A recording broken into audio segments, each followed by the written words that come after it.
Hello बच्चों, चलिए प्रश्न को पढ़ते हैं।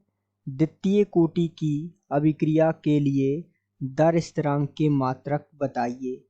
तो आइए बच्चों, मुख्य अवधारणा को समझते हुए हम इस प्रश्न को हल करते हैं।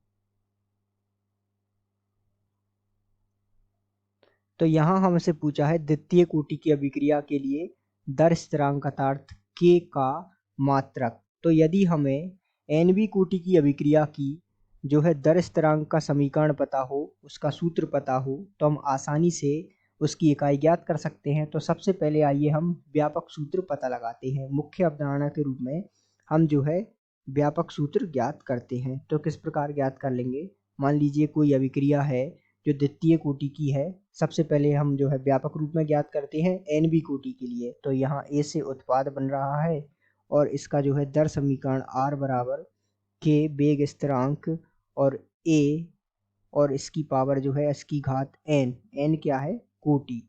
तो यहाँ सबसे पहले हम व्यापक निकाल लेंगे। यदि हम बात करें द्वितीय कोटि की तो n बराबर 2 रख देंगे तो द्वितीय कोटि के लिए आ जाएगा। लेकिन सबसे पहले हम व्यापक ज्ञात करते हैं ताकि हम इसे सभी प्रक्रियाओं में जो है अर्थात सभी कोटियों की जो है दर स्थिरांक की इकाई ज्ञात कर सके आसानी से। तो हम इसे आगे हल करते हैं। दर जिसका मात्रक होता है मोल प्रति लीटर इंटू 1/सेकंड। ये जो है किसका मात्रक होता है? दर का, आर का। इसी प्रकार के का मात्रक हमें ज्ञात करना है और हम जानते हैं ए सांद्रता का मात्रक होता है मोल बटे लीटर। और इसको जो है हम एन लिख देते हैं घात के रूप में। जब हम इसे हल करेंगे तो हमारे पास इसका व्यापक सूत्र होगा अर्थात के का मात्रक का जो व्यापक सूत्र है वो हमारे पास आएगा और उसका मान होगा मोल इसकी घात जो है अर्थात 1 - n, साथ में जो है लीटर इसकी घात होगी n-1 और साथ में सेकंड इनवर्स। तो यहाँ हमें प्रश्नानुसार किसके लिए ज्ञात करना है? n बराबर 2 अर्थात द्वितीय कोटि की अभिक्रिया के लिए दर स्थिरांक अर्थात k का मात्रक ज्ञात करना है। तो हम यहाँ n बराबर 2 रख देंगे। तो यहाँ हमारे पास k का मात्रक आ जाएगा।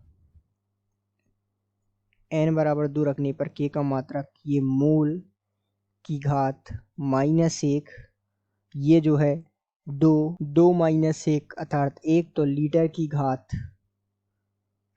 की घात 1 अर्थात प्लस का 1 और सेकंड की घात माइनस का 1।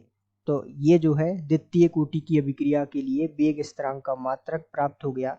इसे आप इस प्रकार भी लिख सकते हैं या k का मात्रक या k का इकाई जो है इस प्रकार भी हम लिख सकते हैं बराबर लीटर बटे मोल इंटू सेकंड। तो इस प्रकार भी आप इसे लिख सकते हैं। तो इस प्रकार जो है आप सबसे पहले व्यापक कोटि की अभिक्रिया के लिए दर स्थिरांक का मात्रक ज्ञात कर लेंगे व्यापक रूप में और उसके पश्चात जो है आसानी से n बराबर 2 रखकर अर्थात द्वितीय कोटि की अभिक्रिया के लिए दर स्थिरांक का मात्रक ज्ञात कर लेंगे। तो आशा करते हैं आपको समझ आया होगा। धन्यवाद।